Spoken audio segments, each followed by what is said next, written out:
I can't do this anymore, Eleanor. Jake's voice cracked like dry leather as he stared at the weathered photograph in his calloused hands. Your father was wrong to send you here.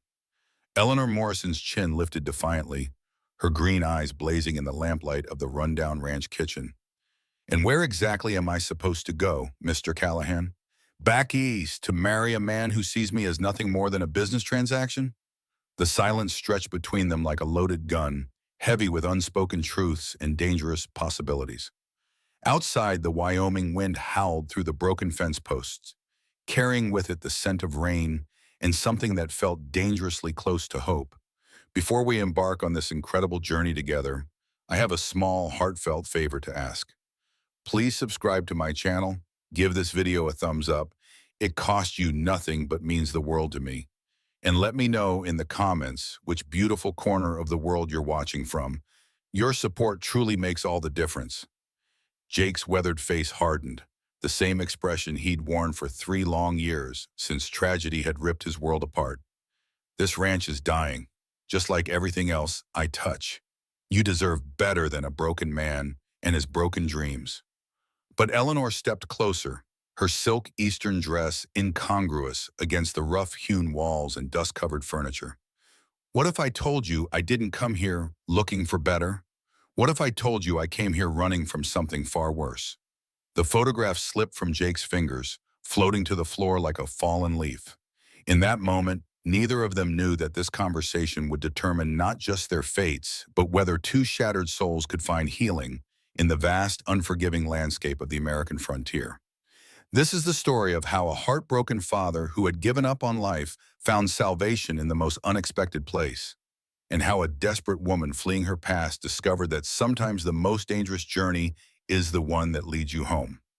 Let me take you back 6 months before that confrontation, to the day Eleanor Morrison first stepped off the dusty stagecoach in Willow Creek, Wyoming territory. The late afternoon sun painted the small frontier town in shades of gold and amber, but Eleanor saw none of its harsh beauty. She clutched her carpet bag with white knuckles, her traveling dress already grimy from 3 days of bone-jarring travel across impossible terrain. The stagecoach driver barely glanced her way as he threw her trunk into the dust. "End of the line, miss. Good luck to you." Eleanor stood alone on the wooden boardwalk, watching the stage disappear in a cloud of dust and crushed dreams. Around her, Willow Creek bustled with the rough energy of a town clinging to survival. Cowboys in dust-covered clothes lounged outside the Silver Dollar Saloon, their eyes following her with undisguised curiosity. A few women in calico dresses whispered behind their hands as they passed.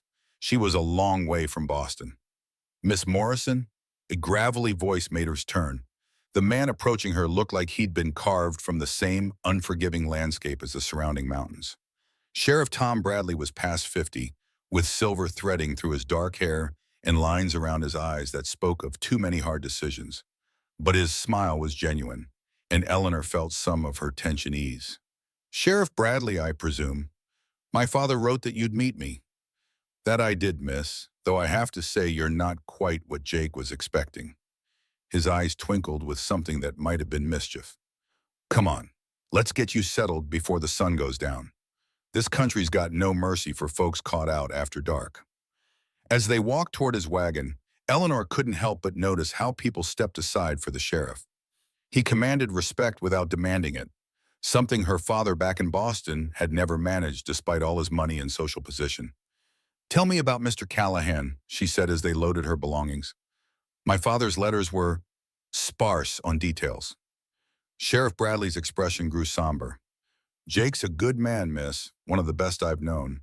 But he's been carrying a heavy burden these past 3 years. Lost his wife Sarah to fever, and their little boy Tommy not long after. Nearly broke him." Eleanor's heart clenched. Her father had mentioned that Jake was a widower, but he'd glossed over the details. "That's terrible." "Aye, it was. Sarah was the light of his life, and Tommy, that boy could make Jake smile just by breathing. After they passed, Jake just shut down, stopped talking to folks, stopped maintaining the ranch proper. He's been living like a ghost in his own life." They rode in contemplative silence through the rugged landscape. Eleanor had never seen a country like this, vast expanses of prairie grass rolling toward distant mountains that seemed to touch the Scarmy. It was beautiful in a way that made her chest tight, but also intimidating in its sheer scale. "Why did my father arrange this?" she asked quietly. "Really?" Sheriff Bradley glanced at her sideways. "Your father didn't tell you?" "He said Mr. Callahan needed help with his household, and that I needed a change of scenery." The euphemism tasted bitter in her mouth. "But I suspect there's more to it." "Well, it's not my place to speak for other men's business. But I will say this, Jake's ranch borders your father's old property, the land your father inherited from his brother, but never seen fit to visit." Eleanor's breath caught. "Father owns land here?" "A fair piece of it. And Jake's been keeping an eye on it all these years, making sure squatters didn't move in or cattle didn't stray. Your father's been meaning to do right by Jake for that service." As they crested a small hill, Eleanor saw her destination spread out below them. The Callahan Ranch sat in a valley between gentle rises, with a modest two-story house, a large barn, and several outbuildings. Even from a distance, she could see the signs of neglect: broken fence rails, overgrown garden plots, and an overall air of abandonment. "There it is," Sheriff Bradley said softly. "The Lazy Sea Ranch. Used to be one of the finest spreads in the territory." But it was the man working near the barn who captured Eleanor's attention. Even at this distance, she could see the broad shoulders, the economical movements, the way he seemed to blend with the landscape around him. Jake Callahan was taller than she'd expected, with dark hair that curled slightly at his collar and a bearing that spoke of quiet strength. As they drew closer, he looked up from mending a harness, and Eleanor felt her breath catch. But the moment their eyes met across the dusty yard, Eleanor knew her life had just taken a turn she could never have imagined. The man who emerged from the barn shadows moved like he carried the weight of the world on his shoulders. Jake Callahan was younger than Eleanor had expected, perhaps 35, with the kind of weathered handsomeness that came from years under the prairie sun. His dark hair was longer than fashionable back east, and his clothes were practical rather than stylish. Worn leather vest over a blue cotton shirt, sturdy boots that had seen countless miles. But it was his eyes that made Eleanor's pulse stutter. Deep brown and haunted, holding depths of sorrow that no man his age should have to carry. "Sheriff," Jake nodded curtly as the wagon pulled to a stop. His gaze flickered to Eleanor and away again, like looking at her caused him physical pain. "Jake." Tom Bradley climbed down with a grunt. "This here's Miss Eleanor Morrison from Boston. I believe you've been expecting her." Eleanor gathered her skirts and accepted the sheriff's help down from the wagon, acutely aware of Jake's reluctant scrutiny. Up close, she could see the fine lines around his eyes, the tension in his jaw, the way his hands clenched and unclenched at his sides as if he wasn't quite sure what to do with them.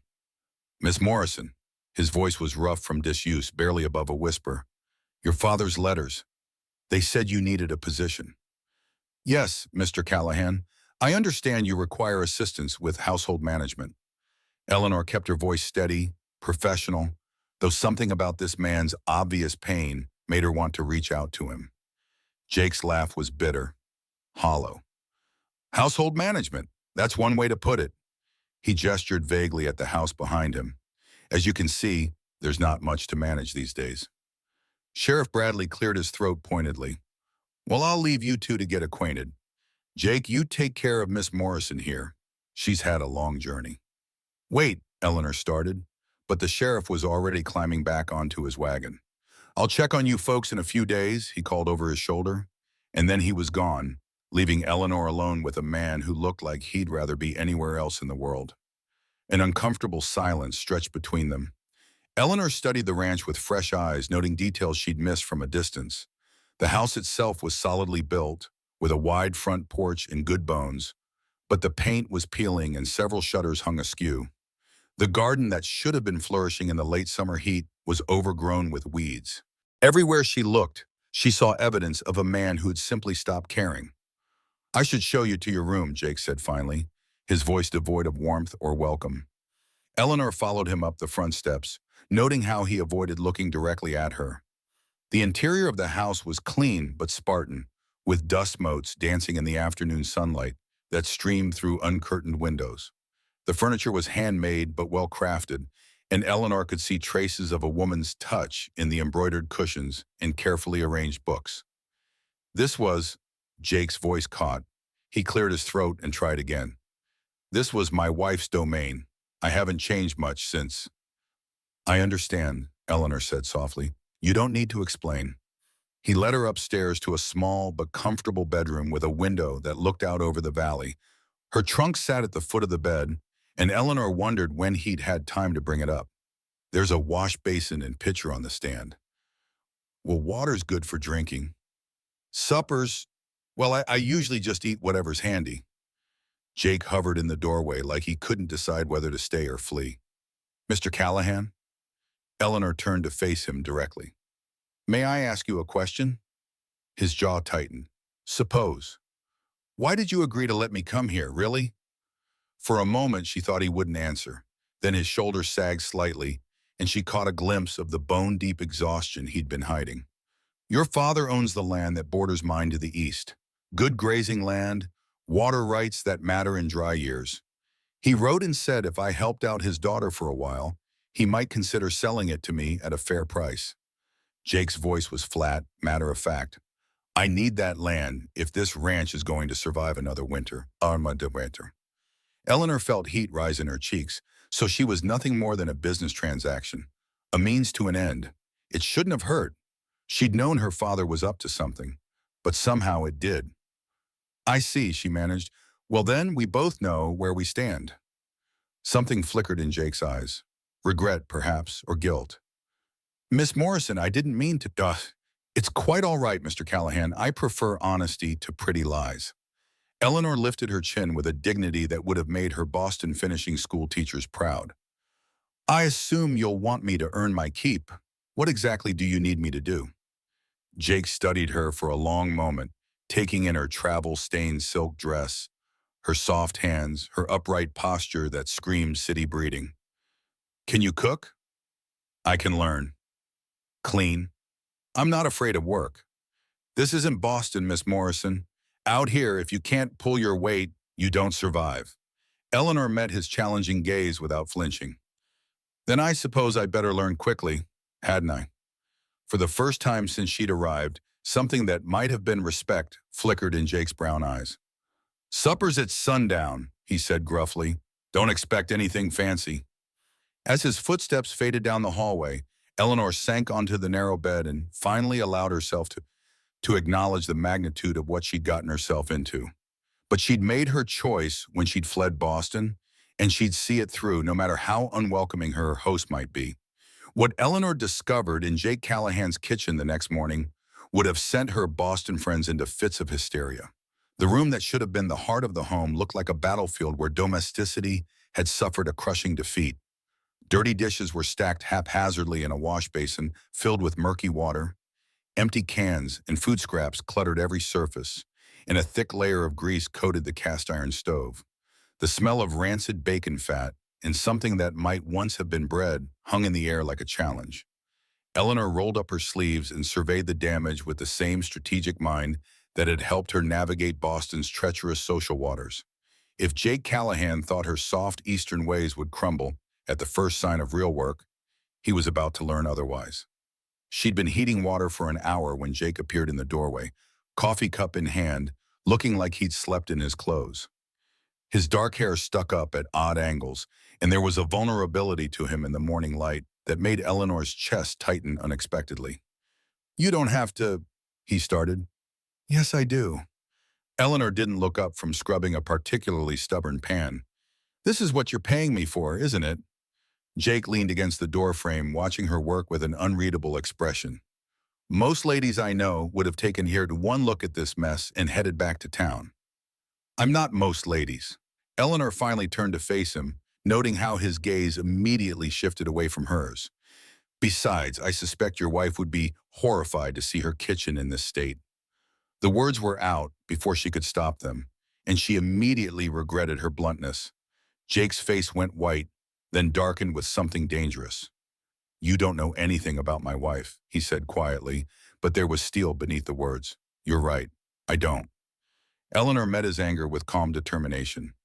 But I know what it's like to lose someone you love, and I know that letting everything they cared about fall to ruin isn't the way to honor their memory. For a moment, she thought he might explode. Jake's hands clenched into fists, and a muscle worked in his jaw. Then, without another word, he turned and stalked out of the house, letting the screen door slam behind him. Eleanor watched through the window as he strode toward the barn with purposeful steps, his shoulders rigid with suppressed emotion. She'd overstepped badly, but she couldn't bring herself to regret the words entirely. Someone needed to shake Jake Callahan out of the prison of grief he'd built around himself. She spent the morning transforming the kitchen into something resembling civilization.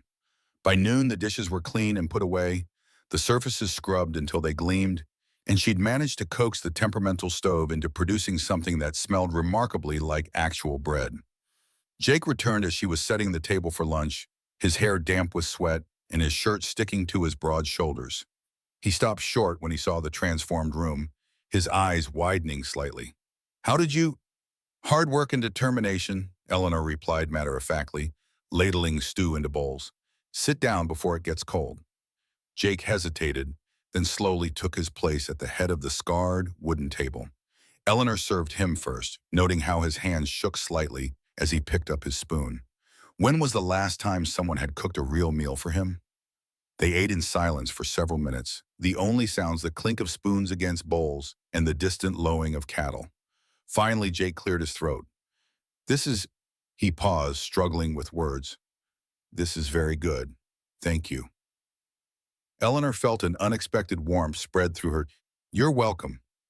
I should apologize for this morning. What I said was—" "True," Eleanor interrupted gently. "I don't know anything about your wife, but I'd like to if you're willing to tell me." Jake's spoon stilled halfway to his mouth. For a long moment, Eleanor thought he wouldn't respond. Then, so quietly she had to strain to hear him, he began to speak. Her name was Sarah, Sarah Beth Morrison. No relation to you, just one of those coincidences that makes a man believe in fate. A ghost of a smile touched his lips. She had the prettiest laugh you ever heard, like silver bells in a gentle breeze, and she could make a garden grow anywhere, even in this harsh country. Eleanor waited, sensing there was more. "We met at a church social in town. I was just a rough cowboy with more ambition than sense, and she was the school teacher from back east. Shouldn't have worked, but somehow it did." Jake's voice grew stronger, warmer, as if talking about Sarah brought some part of her back to life. "She saw something in me that I wasn't sure was really there." "And your son?" Jake's face crumpled for just an instant before he regained control. "Tommy. He would have been 8 this past spring. Had his mother's laugh and her way with growing things. Used to follow me around the ranch like a little shadow, asking 1,000 questions about everything." "How did they—" Eleanor left the question unfinished, not wanting to push too hard. "Fever took Sarah first. One day she was laughing at something Tommy said, and 3 days later she was gone. Tommy lasted another week calling for his mama." Jake's voice broke completely. "I couldn't. I should have been able to save them. What kind of man can't protect his own family?" Eleanor reached across the table without thinking, covering his work-roughened hand with her smaller one. "The kind of man who's human. You can't control sickness. You can only love the people you have while you have them." Jake stared down at their joined hands for a long moment, and Eleanor realized she'd used his first name without permission. But he didn't pull away, and she didn't either. When he finally looked up, his brown eyes were bright with unshed tears and something that looked dangerously like hope. The transformation didn't happen overnight, but it happened nonetheless. In the weeks that followed that first honest conversation, Eleanor threw herself into restoring the Callahan Ranch with the same determination she'd once applied to her studies in Boston. She rose before dawn to start breakfast, spent her days wrestling the house back into livability, and fell into bed each night with aching muscles and a growing sense of purpose she'd never felt in her privileged Eastern life. Jake, meanwhile, began to emerge from his shell like a man stepping out of a cave into sunlight. He started small, fixing a loose board on the front porch, mending a section of fence that had been broken for months.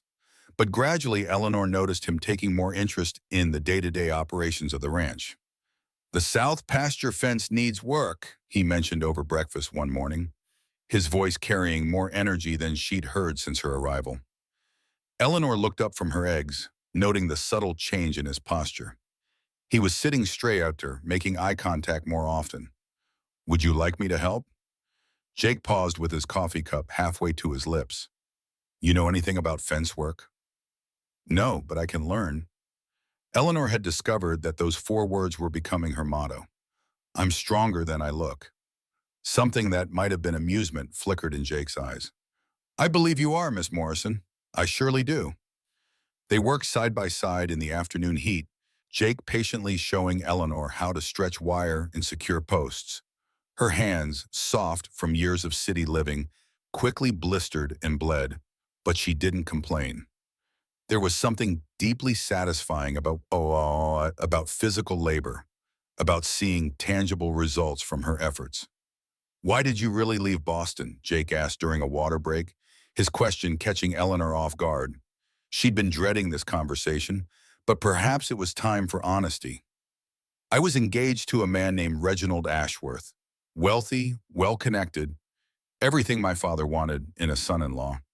But not what you wanted, Eleanor laughed bitterly. Reginald saw me as an acquisition, not a person, a pretty ornament to grace his parlor and bear his children. When I tried to express opinions about anything more substantial than the weather, he'd pat my hand and tell me not to worry my pretty little head about such things. Jake's jaw tightened. Sounds like a fool. The final straw came when I discovered he was already keeping a mistress even before our wedding. When I confronted him, he told me that was simply how things were done among people of our class, and I'd better get used to it. Eleanor drove her shovel into the hard ground with more force than necessary. So I broke the engagement, and my father was furious, said I was throwing away the best opportunity I'd ever have. So he sent you here. He gave me a choice, marry Reginald or come west to think about my foolishness. He assumed I'd last a week before begging to come home. Eleanor wiped sweat from her brow at the back of her hand. He doesn't know me very well. Jake studied her for a long moment, taking in her sun-reddened cheeks, her practical work dress, the determined set of her shoulders. His loss, he said finally. That evening, as they sat on the front porch watching the sunset paint the mountains in shades of gold and purple, Jake broke the comfortable silence between them. I haven't talked about Sarah and Tommy with anyone since the funeral, he said quietly. Didn't think I ever would again. Eleanor rocked gently in her chair, a piece of mending in her lap. Sometimes it helps to share the good memories. They deserve to be remembered. Sarah would have liked you, Jake continued, his voice growing stronger. She always said this place needed a woman's touch to feel like a real home. I thought that died with her, but you're proving me wrong. Eleanor felt warmth spread through her chest at the compliment, but she tried to keep her voice steady. I like to think I'm earning my keep. You're doing more than that. Jake turned to look at her directly, and Eleanor was struck by how much life had returned to his brown eyes. You're giving this place back its soul. Before Eleanor could respond, the sound of approaching hoofbeats drew their attention to the valley below. 3 riders were making their way up the ranch road, moving with the kind of deliberate purpose that made Jake reach instinctively for the rifle he kept beside the door. You expecting company? Eleanor asked, noting the tension that suddenly radiated from Jake's body. No, his voice was grim as he stood, rifle in hand. And out here, unexpected visitors after dark usually mean trouble. As the riders drew closer, Eleanor could make out more details. The lead man was well dressed for the frontier, with a black hat and expensive-looking leather vest. The 2 men flanking him had the look of hired guns, hard faces and watchful eyes that spoke of men comfortable with violence. Mr. Callahan, the lead rider called out as they reached the yard. Mind if we step down and have a word? Jake's grip tightened on his rifle. State your business, mister. The man dismounted with smooth confidence, his companions following suit, but keeping their hands near their weapons. Name's Marcus Dalton. I represent certain business interests in the territory. I believe we have some mutual concerns to discuss. Eleanor had never heard the name before, but she could see from Jake's expression that he had. Whatever history existed between these men, it wasn't pleasant, But as Marcus Dalton's cold eyes fixed on Eleanor with calculating interest, she realized that trouble had finally found their little sanctuary. The moment Marcus Dalton's gaze settled on Eleanor, she felt like a rabbit that had just noticed the hawk circling overhead. "Well, well," Dalton said, his voice smooth as silk and twice as dangerous. "Jake Callahan, you've been holding out on us. Didn't know you had such charming company." Jake stepped forward slightly, positioning himself between Eleanor and the visitors. "State your business, Dalton. Then ride on. We've got nothing to discuss." Dalton's smile was all teeth and no warmth. He was a handsome man in his 40s, with silver threading through his dark hair and clothes that spoke of money and influence. But there was something reptilian about his pale blue eyes, something that made Eleanor's skin crawl.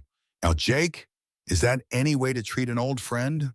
Especially when I've ridden all this way just to check on your circumstances." Dalton's gaze flicked meaningfully around the ranch, taking in the repaired fences, the clean windows, the general air of renewal that Eleanor's presence had brought. "Things are looking mighty improved around here."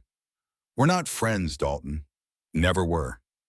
Eleanor had never heard that tone in Jake's voice before, cold, hard, and deadly serious. She glanced between the two men, sensing a history that ran deep and bitter. "Perhaps I should introduce myself to the lady," Dalton continued, tipping his hat with exaggerated courtesy. "Marcus Dalton, at your service, miss. I own the biggest spread in 3 counties, and I'm always interested in meeting newcomers to our little territory. Mr. Dalton." Eleanor inclined her head politely, but kept her voice cool. Years of navigating Boston society had taught her to recognize predators, and every instinct she possessed was screaming danger. "And you are?" "Eleanor Morrison." She saw no point in lying about her name. Dalton's eyes sharpened with interest. "Morrison? Any relation to Franklin Morrison back east? Owns some property around these parts?" Eleanor's heart sank. "He's my father." "Well, I'll be damned." Dalton's smile widened, but it didn't reach his eyes. "Small world, isn't it, Jake? Miss Morrison's daddy owns the very land you've been eyeing all these years." Jake's jaw tightened, but he didn't respond to the provocation. "See, Miss Morrison, your daddy and I have been corresponding about his holdings in the territory. Seems he's finally ready to sell, and I'm prepared to make him a very generous offer." Dalton paused, letting his words sink in. "Of course, that might complicate things for folks who've been counting on acquiring that land through other means." Eleanor felt pieces of a puzzle clicking into place, none of them forming a picture she liked. "What exactly are you implying, Mr. Dalton?" "Oh, nothing untoward, I'm sure, just that Jake here has been mighty interested in your father's property for some time now. Some might say he had quite an incentive to be hospitable to Franklin Morrison's daughter." The insinuation hit Eleanor like a physical blow.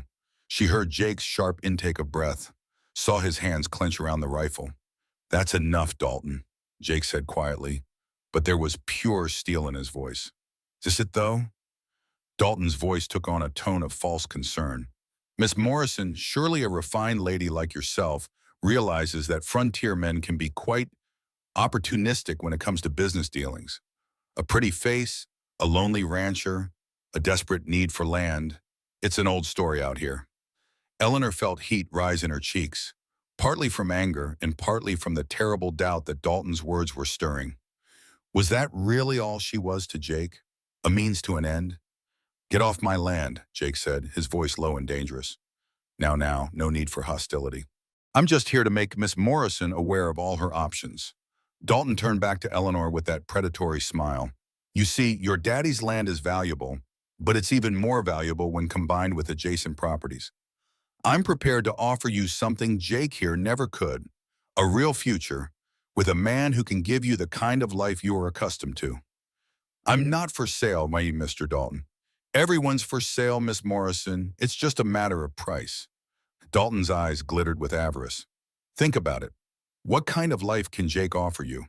A failing ranch, a man still mourning his dead wife, a future of endless struggle against this harsh land." Jake took a step forward, and Eleanor could see the effort it took him to control his temper. "Last warning, Dalton. Whereas I could offer you comfort, security, a position befitting a lady of your obvious breeding, Dalton's voice took on a cajoling tone. Your father would approve of the match, I'm certain. My father's approval means very little to me these days, Eleanor said coldly. Ah, but family obligations have a way of reasserting themselves, don't they? Dalton's smile turned knowing, especially when those family members find themselves in difficult circumstances. Eleanor felt ice form in her stomach. What do you mean? Oh, just that business can be unpredictable, Miss Morrison. Investments go bad, banks call in loans, fortunes disappear overnight. It would be a shame if your father found himself in need of a generous friend just when his daughter was being uncooperative. The threat was veiled but unmistakable. Eleanor had heard enough of her father's business conversations to understand what Dalton was implying. The man had reach, influence, and the willingness to use both to get what he wanted. You son of a... Jake started forward, but Eleanor touched his arm, stopping him. I think you've said enough, Mr. Dalton, she said with icy dignity.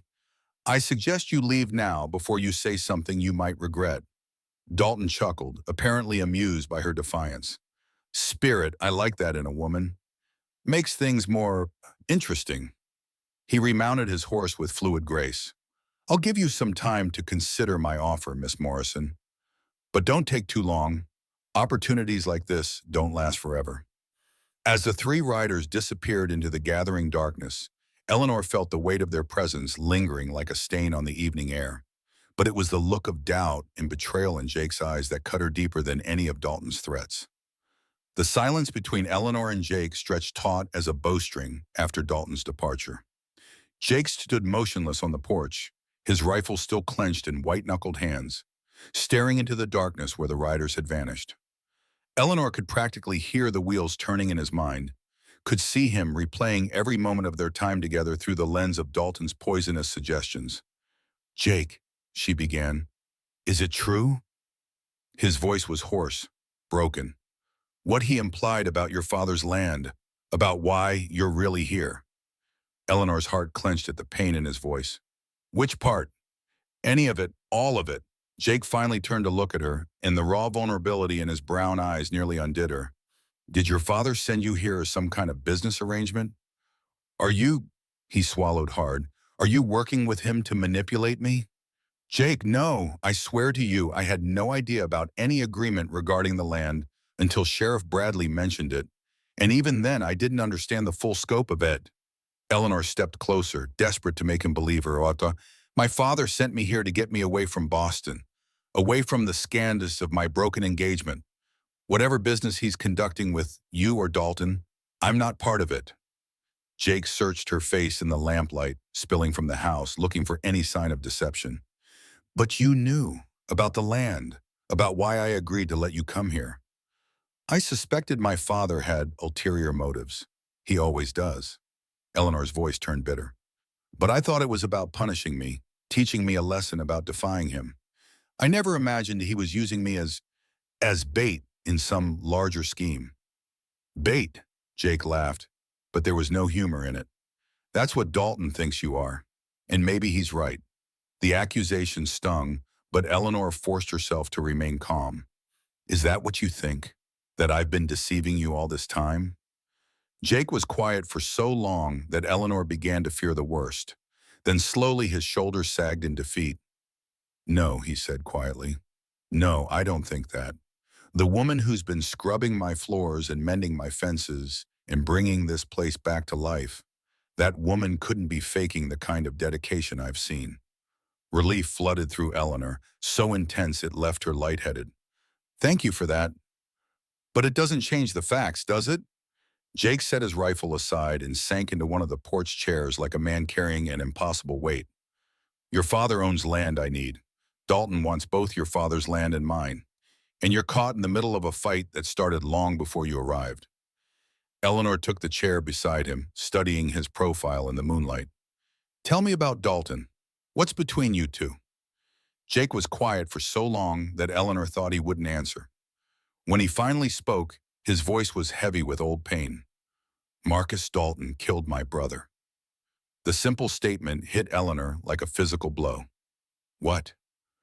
3 years ago, not long after Sarah and Tommy died, I was I wasn't thinking clearly, drinking too much, neglecting the ranch, picking fights with anyone who looked at me sideways. Jake's hands clenched into fists. My brother David came out from Colorado to try to help me get back on my feet. He was a good man, patient, kind, everything I wasn't during those dark months. Eleanor waited, sensing there was more. Dalton had been pressuring me to sell the ranch ever since Sarah passed. Said a man like me had no business trying to work a spread this size alone, and David got tired of watching Dalton's men harass me, so he rode into town to have words with him. Jake's voice broke slightly. They found David's body the next morning in an alley behind the Silver Dollar. Dalton claimed it was a robbery gone wrong, but David's wallet was still on him, and his horse was still tied up outside the saloon. Dear God, Eleanor breathed. What did the sheriff do? Tom Bradley did what he could, but there were no witnesses, and Dalton had 3 men swearing he never left the poker table that night. David was buried as the victim of a random crime, and I was left knowing the truth but unable to prove it. Eleanor reached out without thinking, covering Jake's clenched fist with her hand. I'm so sorry. Dalton's been circling ever since, waiting for me to weaken enough to sell. When I started showing signs of getting my life back together, he got nervous. And now, Jake's laugh was bitter. Now he's got leverage I never saw coming. What do you mean?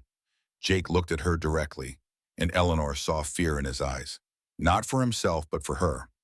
You're not safe here, Eleanor. Not as long as Dalton thinks you're standing between him and what he wants. I'm not going anywhere, Eleanor said firmly. You don't understand. Dalton doesn't just want the land. He wants to break me completely. He sees you as the perfect weapon to do it. Jake's voice grew urgent. Either he convinces you to marry him and controls both properties through you, or he drives you away and watches me fall apart again. Either way, he wins. Eleanor felt cold dread settling in her stomach. And if I refuse both options? Jake's silence was answer enough. They sat together in the moonlight, the weight of impossible choices pressing down on them.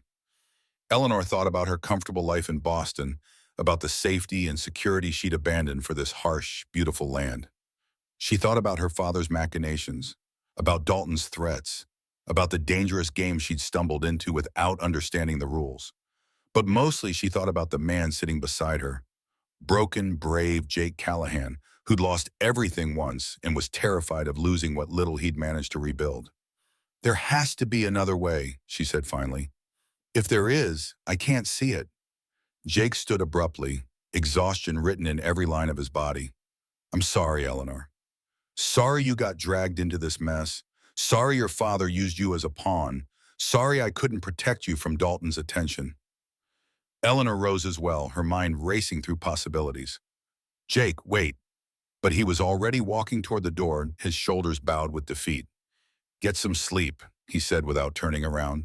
Tomorrow, we'll figure out how to get you safely back to Boston. As the door closed behind him, Eleanor stared out at the moonlit valley and felt her heart breaking for the second time in her life. But unlike her broken engagement, she wasn't ready to give up this fight. Eleanor Morrison had not survived Boston society's most vicious gossips and her father's iron-fisted control to be defeated by a frontier bully and his threats. She spent the night pacing her small room, weighing options and discarding plans until the first gray light of dawn crept through her window. By the time she made her way downstairs to start breakfast, her mind was clear and her resolve was steel. Jake was already gone, probably hiding in the barn or out checking cattle to avoid facing her. Eleanor wasn't surprised. The man had spent 3 years perfecting the art of emotional retreat, but she wasn't going to let him withdraw into his shell again, not when they'd come so far. She was kneading bread dough with more force than strictly necessary when Sheriff Bradley's familiar wagon appeared on the horizon. Eleanor watched through the kitchen window as the lawman approached, noting the grim set of his shoulders that suggested this wasn't a social call. Morning, Miss Morrison, Tom Bradley said as he climbed down from his wagon. Jake around? In the barn, I believe. Sheriff, before you go find him, may I ask you something?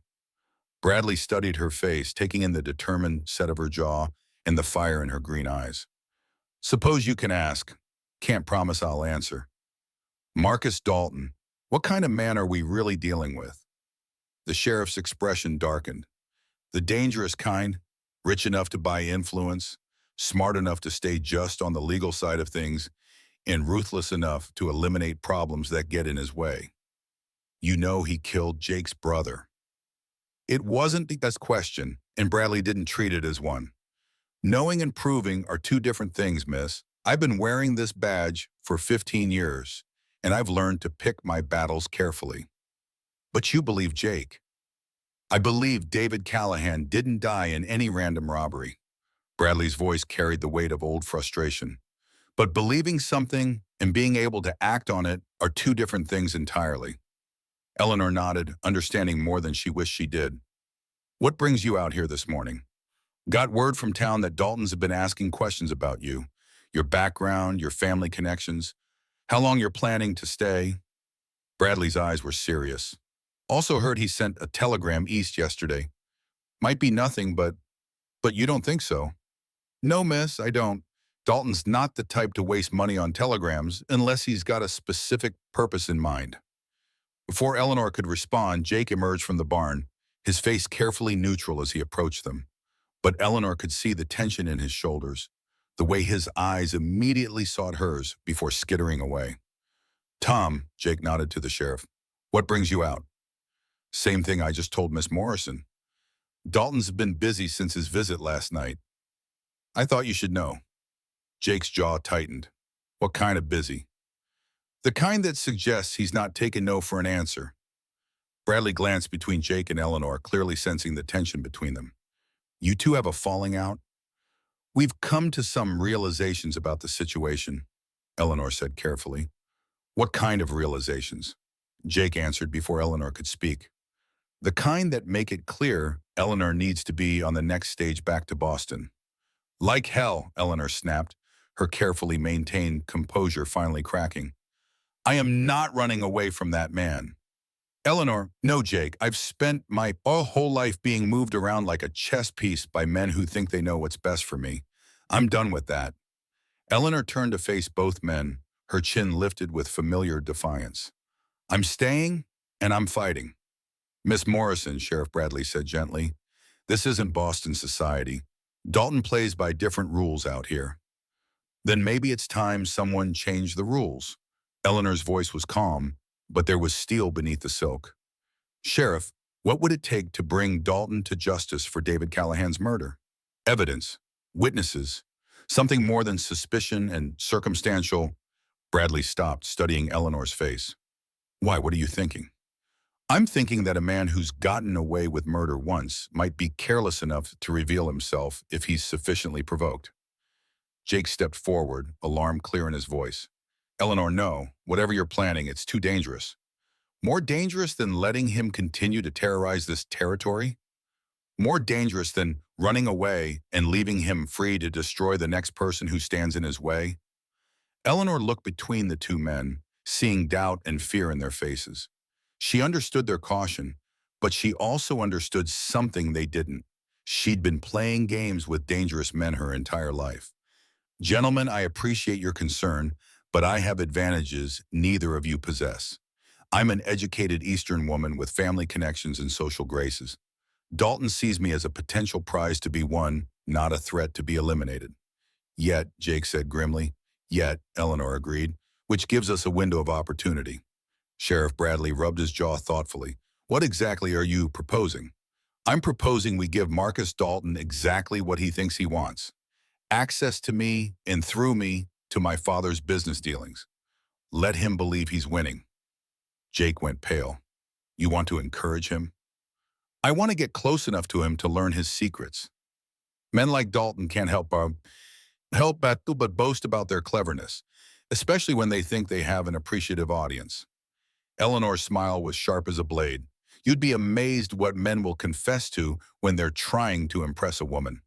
It's too risky, Jake said immediately. Everything worthwhile is risky, Eleanor countered. The question is whether we're going to let fear make our choices for us. Sheriff Bradley was quiet for a long moment, clearly weighing the possibilities. Even if you could get him to confess something, it would be your word against his. That might not be enough. Eleanor's smile widened. Who said anything about just my word? Both men stared at her, and Eleanor felt a familiar thrill at being underestimated. It was a feeling she'd grown quite fond of during her time in Wyoming territory.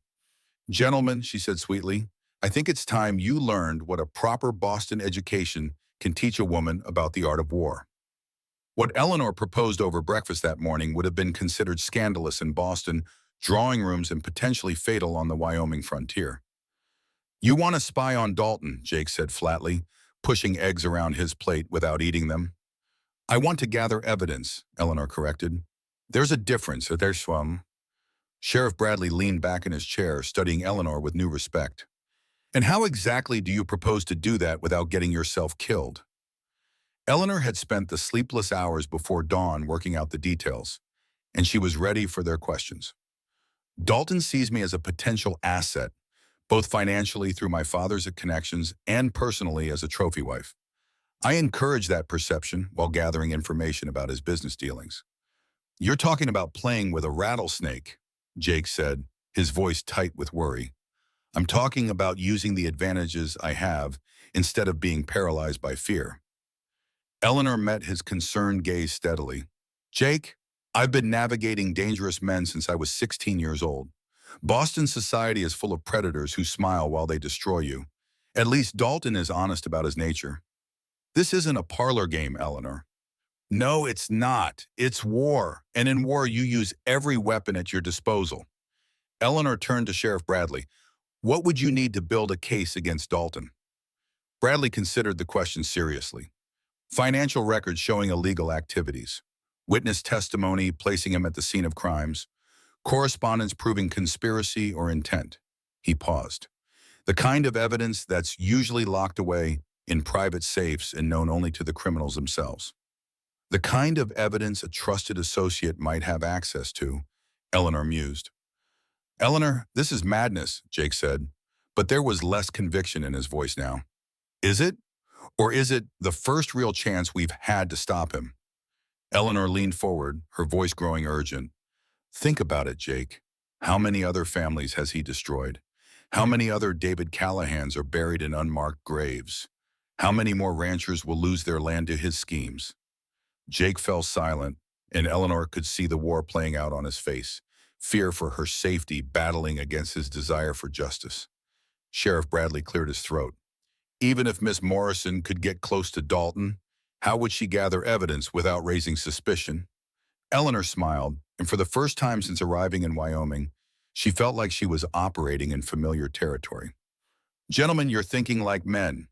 You're imagining dramatic confrontations and bold thievery, but the most dangerous intelligence gathering happens in plain sight during ordinary social interactions." "I don't follow," Bradley admitted. "A woman asking questions about a man's business interests isn't suspicious. It's expected. A potential wife wants to know about her future husband's financial prospects. A daughter concerned about her father's investments seeks reassurance from his business partner." Eleanor's voice took on a honeyed tone that would have been perfectly at home in a Boston drawing room. "Oh, Mr. Dalton, Papa is so worried about his Wyoming investments. Perhaps you could explain the details to little old me?" Jake stared at her. "You're terrifying when you do that." "Thank you," Eleanor said primly. "It's taken years to perfect." "But how do you get the evidence out without him noticing?" Bradley pressed. "Memory mostly. Names, dates, amounts, connections. I'll memorize everything I can. But if I need physical proof—" Eleanor paused, considering. "Well, let's just say that a woman's clothing offers certain advantages for concealment that men's clothing doesn't." Jake's face went red, and he suddenly became very interested in his coffee cup. Bradley coughed and looked away. "The point is," Eleanor continued smoothly, "it can be done. The question is whether you're willing to let me try." "What if he realizes what you're doing?" Jake asked quietly. Eleanor's smile faded, and for a moment her carefully constructed confidence wavered. "Then I suppose we'll all learn just how dangerous Marcus Dalton really is." The room fell silent as the full implications of her proposal sank in. Outside, a meadowlark called from the pasture, its song bright and careless in the morning air. Finally, Sheriff Bradley spoke. "Miss Morrison, I can't officially sanction this plan. If things go wrong, you'll have plausible deniability," Eleanor finished. "I understand. But, Bradley continued, if you were to happen upon information relevant to ongoing investigations, I'd be duty-bound to follow up on any leads that presented themselves. Eleanor nodded, understanding the careful language. Of course. Jake was still staring at his untouched breakfast, his knuckles white where they gripped his coffee cup. There has to be another way. If there is, I haven't thought of it, Eleanor said gently. Jake, I know you are frightened for me. I'm frightened too, but I'm more frightened of what happens if we do nothing. Jake looked up at her then, and Eleanor saw something shift in his brown eyes, a mixture of pride and terror and grudging admiration. If we do this, when we do this, I want your promise that you'll be careful, that you won't take unnecessary risks. I promise to be as careful as I can while still getting the job done. That's not the same thing. No, Eleanor agreed, it's not, but it's the best I can offer. Jake nodded slowly as if accepting a death sentence. Then I suppose we'd better start planning. But as Eleanor began outlining her strategy, none of them noticed the distant figure watching from the ridge overlooking the valley. Marcus Dalton lowered his spyglass with a satisfied smile, having seen enough to confirm his suspicions about the cozy little gathering at the Callahan Ranch. The opportunity came sooner than Eleanor had dared hope, arriving in the form of an elegant invitation delivered by one of Dalton's impeccably dressed riders. Mr. Marcus Dalton requests the pleasure of Miss Eleanor Morrison's company at a dinner party this Saturday evening, Eleanor read aloud from the cream-colored cardstock. Dancing and refreshments to follow. Jake, who had been mending tack in the kitchen while Eleanor prepared lunch, looked up with undisguised alarm. That's tomorrow night. I know. Eleanor studied the invitation, noting the expensive paper and formal calligraphy. He's moving faster than I expected. Maybe that's a sign we should reconsider this whole plan, Jake said hopefully. Eleanor shot him a look that could have cut glass. Jacob Callahan, if you suggest I run away one more time, I'm going to brain you with this rolling pin. Despite everything, Jake's mouth quirked in what might have been a smile. Yes, ma'am. The invitation had arrived with a package, a dress box from the finest shop in Denver, wrapped in tissue paper and accompanied by a note written in Dalton's flowing script. For a lady deserving of the finest things, I took the liberty of having this sent from the city, as I imagine proper evening wear is difficult to come by in your current circumstances. I do hope it fits. Eleanor lifted the gown from its tissue paper nest, and even she had to admit it was beautiful. Deep emerald silk that would complement her eyes, with intricate beadwork along the bodice and a neckline that was daring without being scandalous.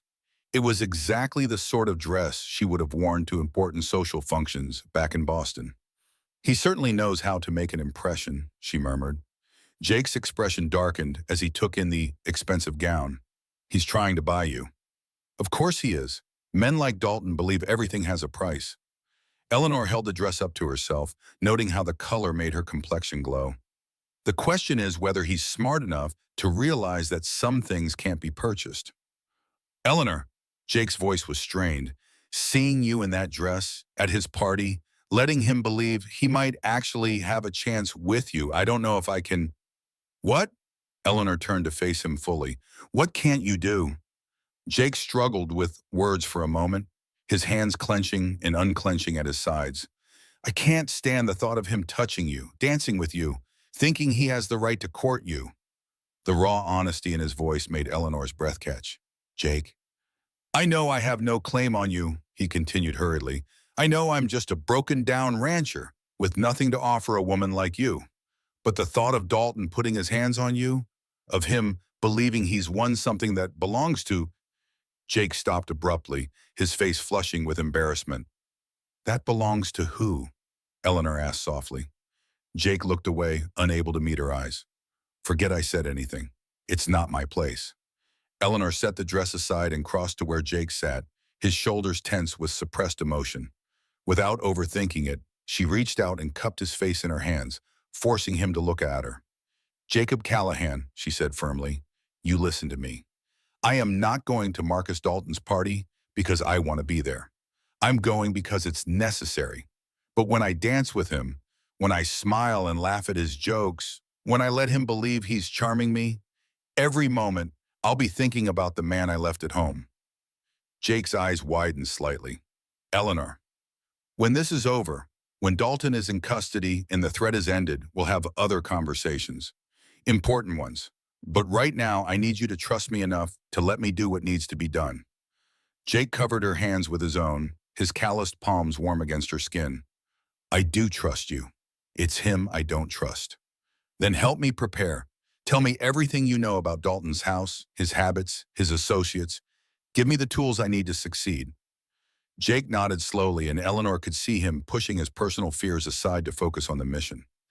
The party will be at his main house about an hour's ride from here. Big place built like a fortress. He'll have guards, but they'll be discreet during a social gathering.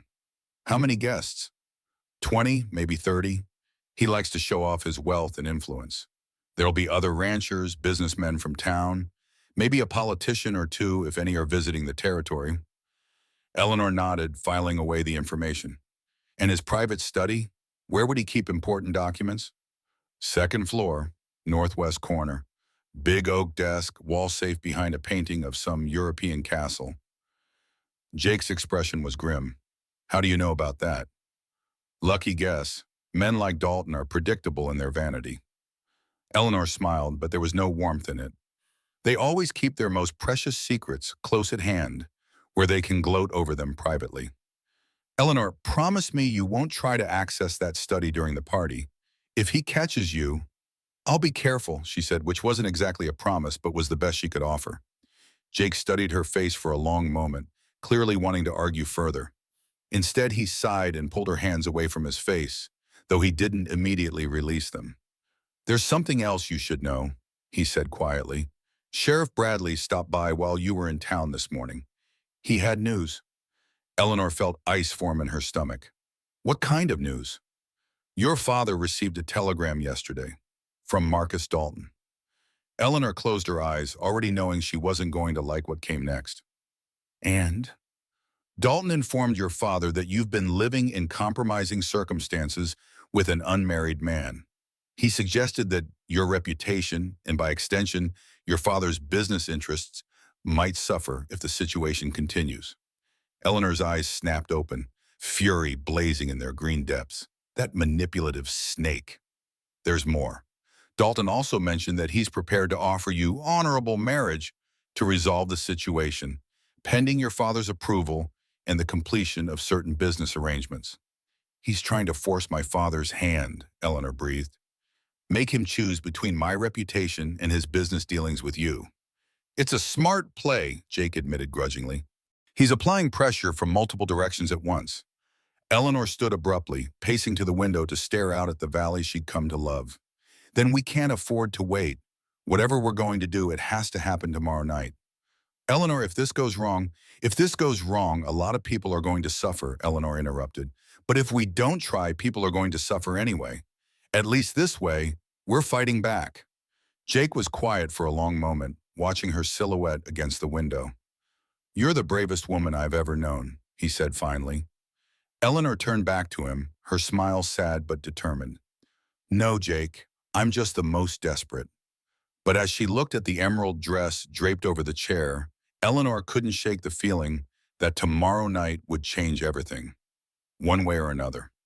Saturday evening arrived with a sunset that painted the Wyoming sky in shades of blood and gold, as if nature itself was warning of the night to come.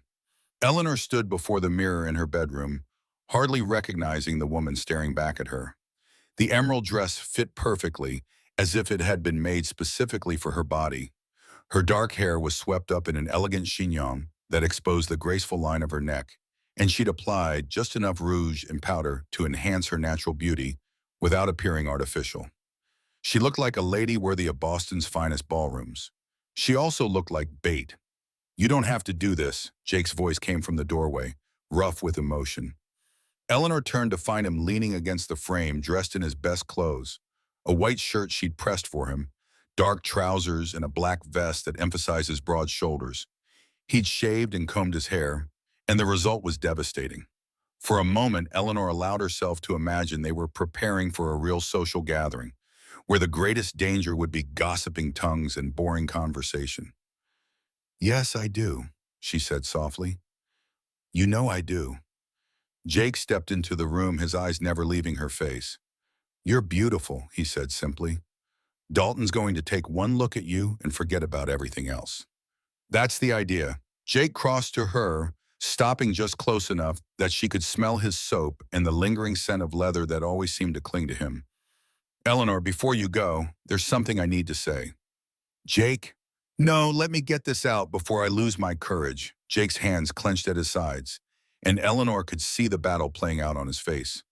These past weeks, having you here, watching you bring this place back to life, you've given me something I thought I'd lost forever.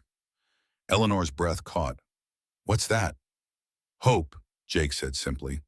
Hope that maybe a man like me could deserve a second chance at happiness. Hope that maybe love doesn't only come once in a lifetime. Eleanor felt tears prick at her eyes, but she blinked them back. She couldn't afford to ruin her careful appearance. Not tonight. Jake, I'm not asking for anything, he continued hurriedly. I know you've got choices to make, and they're bigger than just what's between us. But I needed you to know before you walk into Dalton's house wearing his dress and letting him believe he might win you. I needed you to know that you've already won something from me. What have I won? Eleanor whispered. Jake reached out slowly, as if giving her time to pull away, and cupped her face in his palm. My heart, he said simply. Whatever happens tonight, whatever you have to do or say or pretend to feel, you already have my heart. Eleanor leaned into his touch, closing her eyes for just a moment to memorize the feeling. Jake, when this is over, we'll see what's left to build on, Jake said. But right now, you need to focus on staying alive. A soft knock on the front door interrupted them, and they both froze. Jake's hand dropped away from Eleanor's face, and she immediately felt the loss of his warmth. That'll be Dalton's carriage, Jake said grimly. Eleanor nodded, straightening her shoulders and lifting her chin with the poise that had been drilled into her since childhood. How do I look? Like a woman who could bring down kings, Jake said, and there was both pride and terror in his voice. Eleanor smiled, and for a moment, it was her real smile. Not the practiced social expression she'd perfected for situations like this, but the genuine warmth she'd discovered during her time at the ranch. Wish me luck? I'll do better than that, Jake said. I'll be praying for you every minute until you come home. The word home hit Eleanor like a physical blow, carrying with it all the implications of belonging and safety and love that she'd never associated with any place before. She wanted to tell him that this ramshackle ranch in the middle of nowhere had become more of a home to her than her father's mansion ever was. She wanted to tell him that she was fighting not just for justice, but for the right to build a life in this harsh, beautiful place with the man who taught her what courage really looked like. Instead, she kissed his cheek softly and whispered, I'll come back to you. Then she was walking down the stairs, her silk skirts rustling with each step, transforming herself with every movement into the woman Marcus Dalton expected to see, beautiful, refined, and completely within his power to control. The carriage waiting outside was exactly what Eleanor had expected, luxurious, ostentatious, and designed to impress. Marcus Dalton himself waited beside it, resplendent in evening wear that had probably cost more than most ranch hands made in a year. Miss Morrison, he said, sweeping into an elaborate bow, you look absolutely radiant. The dress suits you perfectly. Thank you, Mr. Dalton. It was very generous of you. Eleanor allowed him to help her into the carriage, noting the way his hand lingered on her arm just a moment too long. As the carriage pulled away from the ranch, Eleanor looked back once to see Jake standing silhouetted in the doorway. He raised his hand in farewell, and Eleanor lifted hers in response, wondering if it might be the last time she'd see him alive.